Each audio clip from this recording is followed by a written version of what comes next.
तो अभी तक हम लोगों ने लास्ट के लेक्चरों में देखा था कि what will be the effect on any charge particle और any current carrying conductor. Last lecture में हमने करंट कैरिंग कंडक्टर पे अगर कोई भी मैग्नेटिक फील्ड में उसे रखा जाए तो what will be the force experience by this current carrying conductor, वो देखा था। और उसके पहले हम लोगों ने देखा था कि कोई चार्ज जो है किसी मैग्नेटिक फील्ड में है तो Q V B sine theta उस पर फोर्स लगता है, उसकी ट्रेजेक्ट्री भी देखी थी कुछ केसेस में। लेकिन अब हम देखेंगे कि कोई एक्सटर्नल मैग्नेटिक फील्ड में किसी चार्ज और करंट पे जो फोर्स लग रहा है वो तो हम लोगों ने डिस्कस कर लिया। आगे हम लोग देखते हैं कि अगर कोई करंट कैरिंग कंडक्टर है वो खुद भी एक मैग्नेटिक फील्ड प्रोड्यूस करेगा। तो यहाँ पे हम लिख सकते हैं कि मैग्नेटिक फील्ड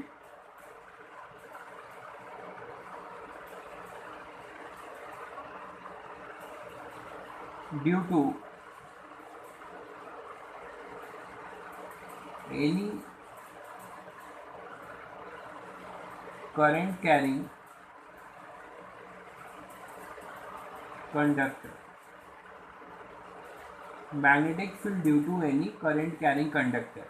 अब कोई एक करंट कैरिंग कंडक्टर है वो खुद भी एक अपना मैग्नेटिक फील्ड प्रोड्यूस करेगा। फर्स्ट लेक्चर में ही मैंने कहा था कि कोई भी एक स्टैटिक चार्ज है वो स्टैटिक चार्ज केवल एक इलेक्ट्रिक फील्ड प्रोड्यूस करता है, बट एक मूविंग चार्ज क्या करता है, एक moving charge electric field as well as magnetic field भी प्रोड्यूस करता है। फर्स्ट लेक्चर में हम लोगों ने डिस्कस किया है। अगर यही चार्ज अगर एक्सेलरेटेड मोशन है तो electric field, magnetic field as well as electromagnetic waves produce करता था। तो आप ये जानते हो कि कोई भी इलेक्ट्रॉन के मूवमेंट से करंट का फ्लो होता है। करंट इलेक्ट्रिसिटी में we already have done this. तो अगर कोई करंट कैरिंग कंडक्टर है, कोई भी आपके पास ये करंट कैरिंग कंडक्टर है, ये हमारे पास कोई करंट कैरिंग कंडक्टर है, इसमें करंट आई फ्लो हो रहा है, इसका मतलब क्या हुआ कि इसमें इलेक्ट्रॉन्स का फ्लो हो रहा है और इलेक्ट्रॉन्स हमारे अपोजिट साइड में फ्लो हो रहे हैं, करंट उसके अपोजिट साइड में फ्लो होगा बाई कन्वेंशन। तो ये मैंने पूरा वायर नहीं बनाया है क्लोज लूप, मैंने बस उसका एक वायर का केवल एक पार्ट लिया है। तो इसके वजह से भी यहाँ पर एक मैग्नेटिक फील्ड आएगी। तो एनी करंट कैरिंग कंडक्टर, आप बोल सकते हैं एनी करंट कैरिंग कंडक्टर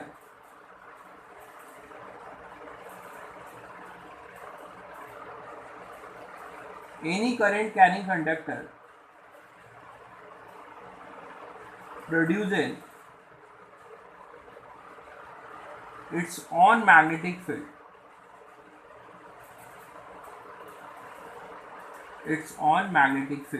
कोई भी एक करंट कैरिंग कंडक्टर है वो अपना मैग्नेटिक फील्ड प्रोड्यूस करता है।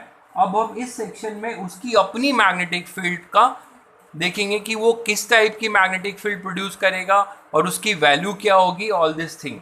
अब हम किसी एक्सटर्नल मैग्नेटिक फील्ड में किसी चार्ज या किसी करंट कंडक्टर का इन्फ्लुएंस नहीं देख रहे हैं, हम अब किसी करंट कैरिंग कंडक्टर की उसकी अपनी क्या फील्ड होगी उसके बारे में इस सेक्शन में हम डिस्कशन कर रहे हैं।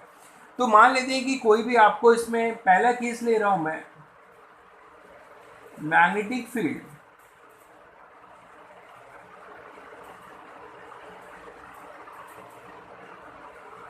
produced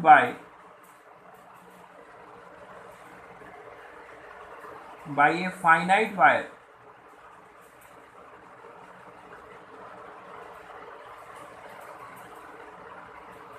कोई भी एक फाइनाइट वायर है उसमें क्या मैग्नेटिक फील्ड प्रोड्यूस होगी। जैसे मान लेते हैं हमारे पास एक कोई भी एक फाइनाइट वायर है, ये हमारे पास एक फाइनाइट वायर है, इसमें करंट फ्लो हो रहा है आई।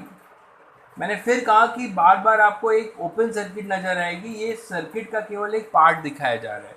तो ये ए बी इसकी लेंथ है इस वायर की, इतने पार्ट की, इसमें करंट आई ऐसे जा रहा होगा। यहाँ से किसी डी डिस्टेंस पे,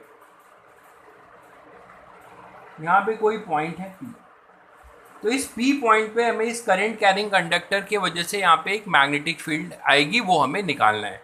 मैग्नेटिक फील्ड मैंने फर्स्ट में ही बताया हुआ है कि एक मूविंग चार्ज की प्रॉपर्टी होती है, the influence of a moving charge around it surrounding, वो हमें मैग्नेटिक फील्ड देता है। तो करंट का फ्लो होना, इसका मतलब इस डायरेक्शन में क्या फ्लो हो रहा है, चार्ज का फ्लो। कौन से चार्ज का, इलेक्ट्रॉन का फ्लो। बाय कन्वेंशन करंट के अपोजिट डायरेक्शन में चार्ज का फ्लो हो रहा है। तो यहाँ पे so many charges are flowing तो due to the movement of these charges we have a magnetic field, तो उसी मैग्नेटिक फील्ड को हम निकाल रहे हैं। तो आपको यहाँ पे निकालना नहीं है, आपको ये फॉर्मूला ध्यान रखना है, 12th क्लास में आप इसको डेराइव भी करेंगे, आपके एनटीएससी लेवल पे इस पर डायरेक्ट एप्लीकेशन आ सकता है। तो ये डी डिस्टेंस है, ये टोटल लेंथ इसका कुछ ए बी है। अगर ये एंड इसके साथ इस पर ये परपेंडिकुलर है, ये हमारे पास इसके साथ ये परपेंडिकुलर है, तो ये जो एंगल बना रहा है ये एंड पी से, ये मान लेते हैं ये एंगल बना रहा है अल्फा, ये अल्फा एंगल बना रहा है, और ये जो पी से ये जो एंड है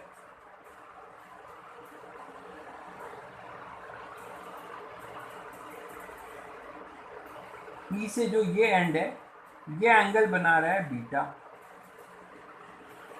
तो हमारे पास जो मैग्नेटिक फील्ड का फॉर्मूला आएगा इस करंट कैरिंग कंडक्टर की वजह से, इस पी पॉइंट पे जो मैग्नेटिक फील्ड होती है उसे हम बी बोलते हैं, magnetic field B due to this A B wire is mu not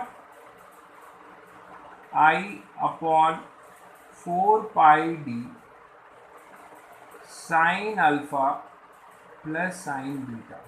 as a formula आपको इसे याद रखना है, बहुत डिटेल की चीज़ें आपको 12th क्लास में इसमें बताई जाएगी, ये 10th के बोर्ड में नहीं है, फॉर एनटीएससी पर्पस जस्ट मैं इसे बता रहा हूँ कि कुछ क्वेश्चंस आए हुए हैं, आ सकते हैं। Mu naught I upon 4 pi D sine alpha plus sine beta. Alpha and beta is what? It is the angle made by the end of the wire with respect to this perpendicular distance. D हमारा क्या है? Perpendicular distance है, और ये mu naught आई और 4 pi D आप इसे constant मान सकते हैं, आपके लेवल पे अभी आप इसे केवल कांस्टेंट मानिए। म्यू नॉट आई, डी हमारा परपेंडिकुलर डिस्टेंस है, mu naught I upon 4 pi D एक कांस्टेंट है। तो हमारे पास ये फॉर्मूला आएगा। म्यू नॉट बेसिकली आप आगे पढ़ेंगे वो परमिटिविटी होती है, पर तो डी हमारा जो है परपेंडिकुलर डिस्टेंस है, अभी आप mu naught I upon 4 pi D को एक कांस्टेंट मानिए, तो ये हमारे पास आएगा डी परपेंडिकुलर डिस्टेंस। तो आप किसी फाइनाइट वायर का उस परपेंडिकुलर डिस्टेंस से उसके एंड का अगर एंगल सबस्टेंट पता है तो आप इस फॉर्मूले में यूज़ करके उसे निकाल सकते हैं। इसका स्पेशल केस देखें, इसी में आपसे पूछा क्या जा सकता है वो मैं बता रहा हूँ। इसी में मैं बोलूँ कि magnetic field produce by magnetic field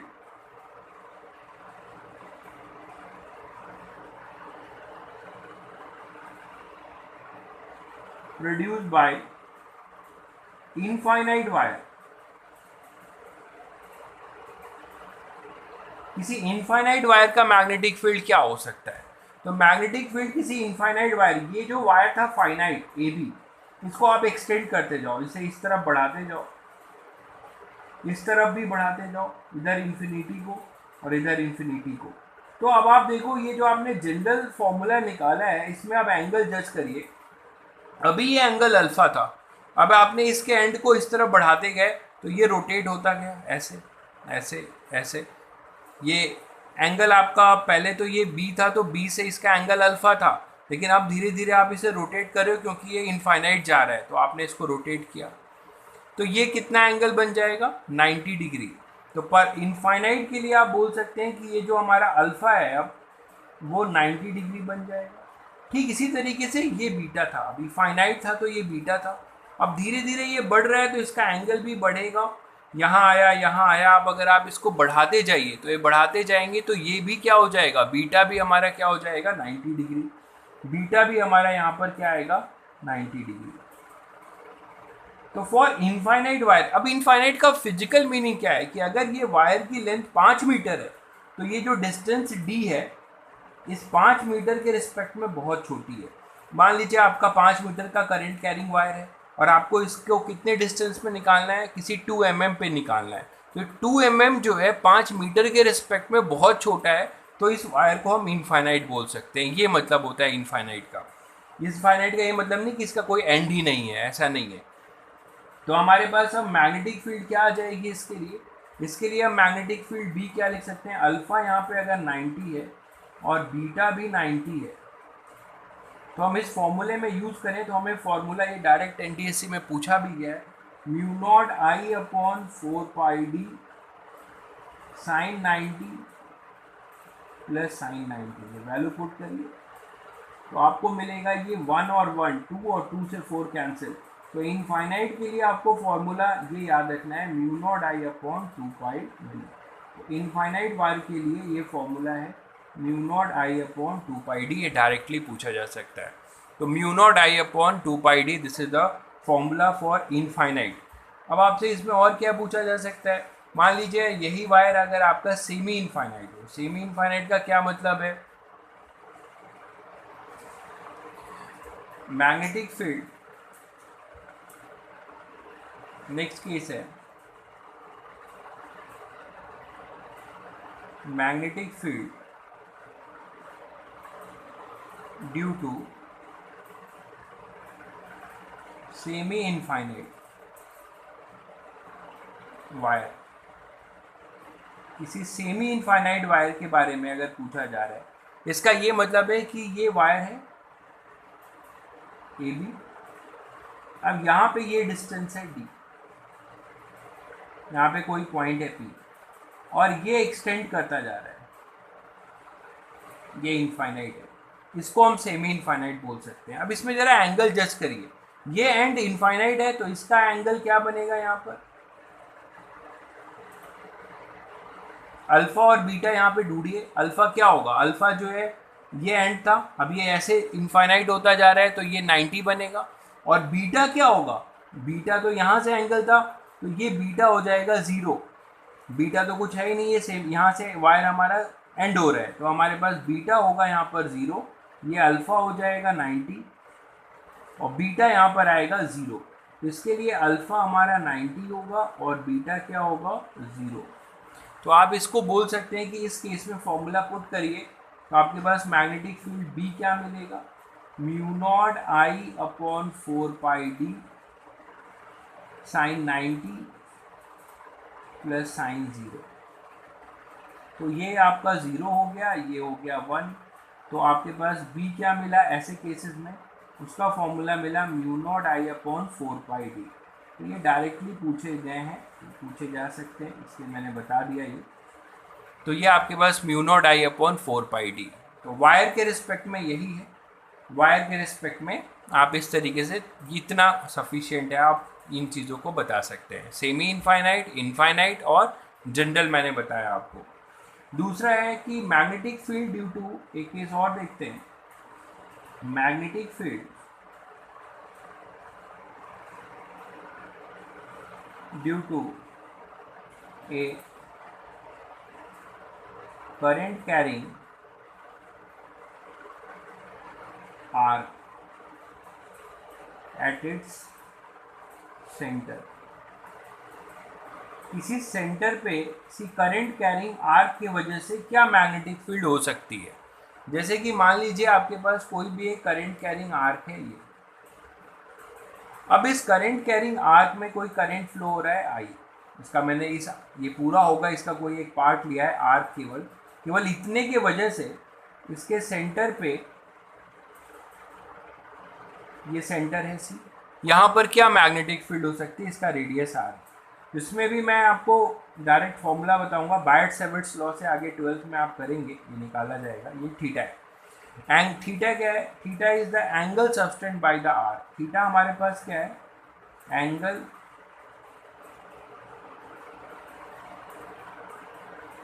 subtend by the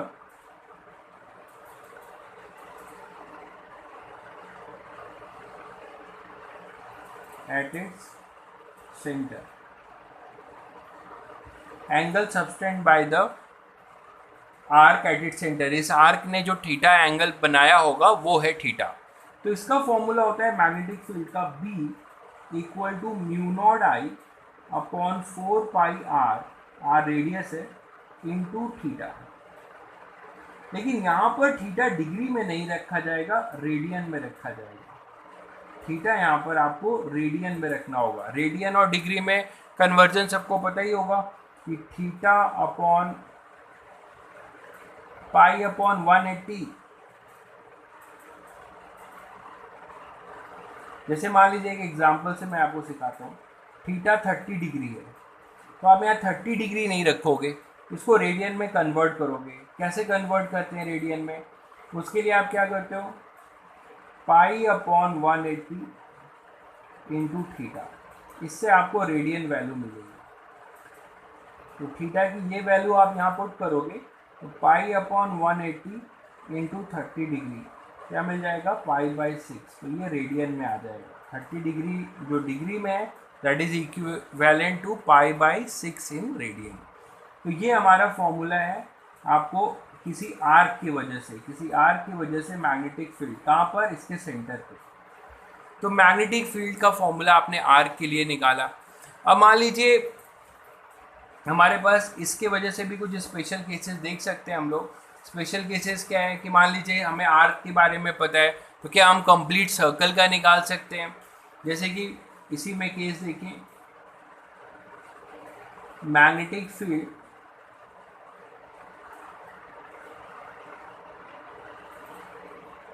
due to ए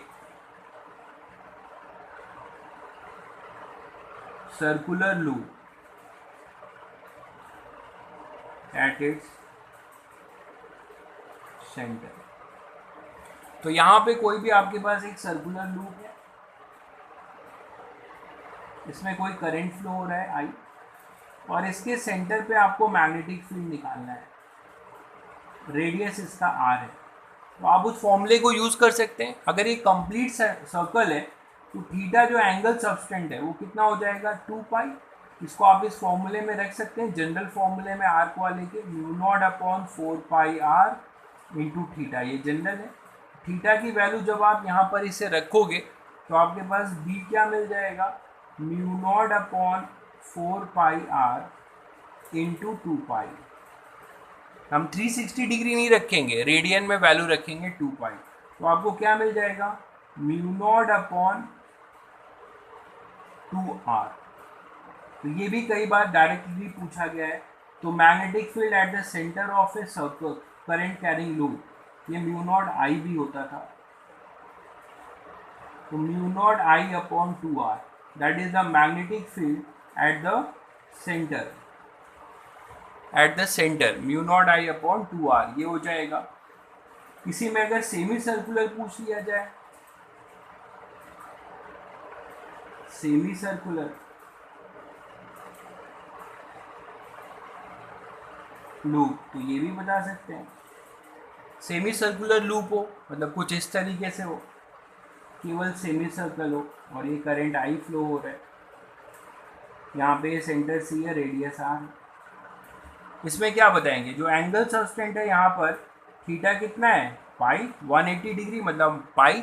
तो आप इस जनरल फॉर्मूले में अगर आप रखते हो तो यहाँ पे थीटा आपके पास क्या मिलेगा, पाई। इसको आप जनरल फॉर्मूले में रखो तो आपको बी क्या मिल जाएगा, μ0 I upon 4 pi are into pi. कितना आएगा, μ0 I अपॉन 4r। तो आप इससे किसी भी जनरल आर का निकाल सकते हो। तो बी सेमी सर्कुलर के लिए आया μ0 I अपॉन 4r। तो μ0 I अपॉन 4r किसी सेमी सर्कल के लिए आपने निकाल दिया, ये कंप्लीट सर्कल के लिए निकाल दिया। तो इस तरीके से आप इन दो फॉर्मूले का एप्लीकेशन कर सकते हैं। जैसे एक केस और देखते हैं, लेकिन उससे ज़्यादा इम्पॉर्टेंट है कि अभी हम लोगों ने पढ़ा कि मैग्नेटिक फील्ड जो है कैसी क्वांटिटी है। मैग्नेटिक फील्ड हमारी एक वेक्टर क्वांटिटी है। तो हमने अभी तक तो मैग्नीट्यूड की बात करी, अब इनके डायरेक्शन क्या होंगे, मैग्नेटिक फील्ड किस डायरेक्शन में होगा। तो अब हम डायरेक्शन की बात करते हैं। तो सर्कुलर लूप में डायरेक्शन इन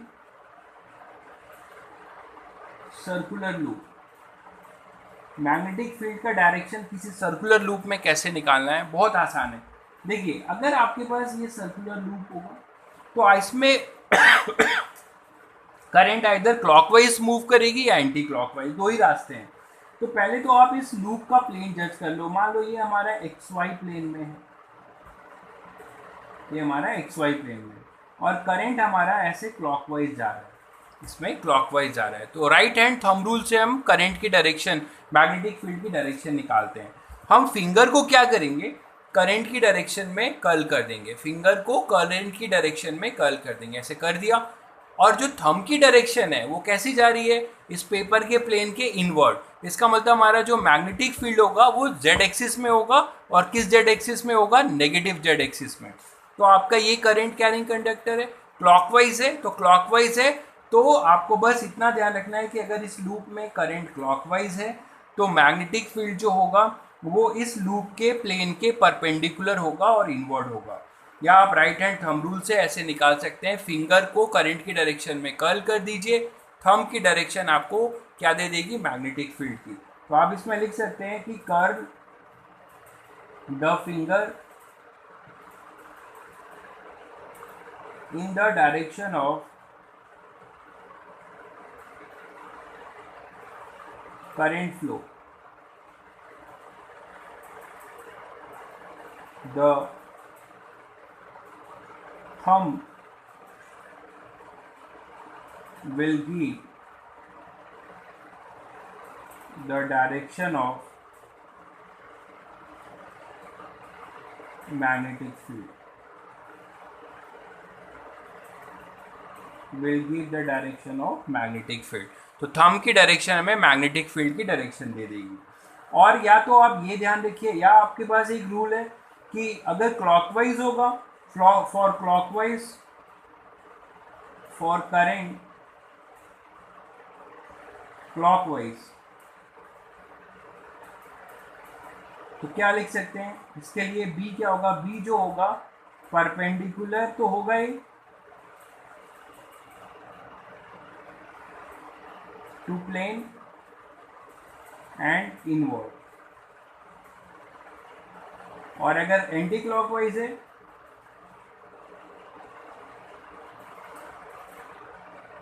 तो ये क्या होगा, ये भी हमारा परपेंडिकुलर ही होगा,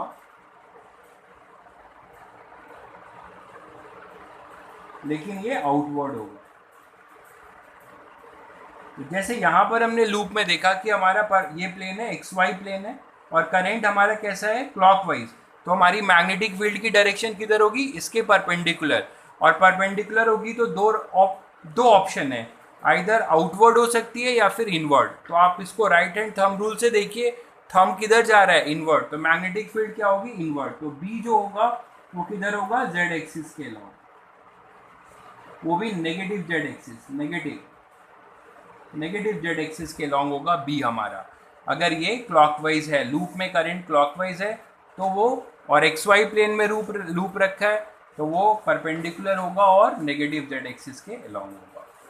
अगर मान लीजिए यही लूप में करंट हमारा ऐसा है, एंटी क्लॉकवाइज है, तब क्या होगा, आपका यही एक्स वाई प्लेन है और ये एंटी क्लॉकवाइज है। जब ये एंटी क्लॉकवाइज है तो क्या होगा, आउटवर्ड। देखिए ये आपने कर्ल किया फिंगर को करंट की डायरेक्शन में, थंब आपको ऊपर ले जा रही है, मतलब इस पेपर प्लेन के ऊपर, तो जेड एक्सिस। तो यहाँ पे भी क्या होगा, परपेंडिकुलर है जेड एक्सिस के लॉन्ग, लेकिन किधर है, पॉजिटिव जेड एक्सिस। तो यहाँ पे बी की डायरेक्शन क्या हो जाएगी, बी की डायरेक्शन हो जाएगी पॉजिटिव जेड एक्सिस। तो ये बहुत सिंपल तरीका है कोई भी लूप में। जैसे मान लीजिए कोई ज़रूरी नहीं है स्क्वायर है, आपका एक रेक्टेंगुलर लूप हो सकता है, ऐसे फ्लो कर रहा है और इसका प्लेन एक्स वाई प्लेन में है, ये एक्स वाई प्लेन में। तो आपको क्या दिख रहा है कि करंट की डायरेक्शन कैसी है, एंटी क्लॉकवाइज या क्लॉकवाइज, तो क्लॉकवाइज है। ऐसे आप करंट की डायरेक्शन में फिंगर को कर्ल करिए इस तरीके से, ये थंब आपको इधर जा रहा है, तो इसका मतलब ये हुआ कि ये क्लॉकवाइज है, क्लॉकवाइज करंट। सो बी जो होगा वो जेड एक्सिस पे होगा, और कौन से जेड एक्सिस पे, नेगेटिव जेड एक्सिस पे। इसी तरीके से आप ये देख सकते हैं। तो इस तरीके से किसी लूप में हम करंट की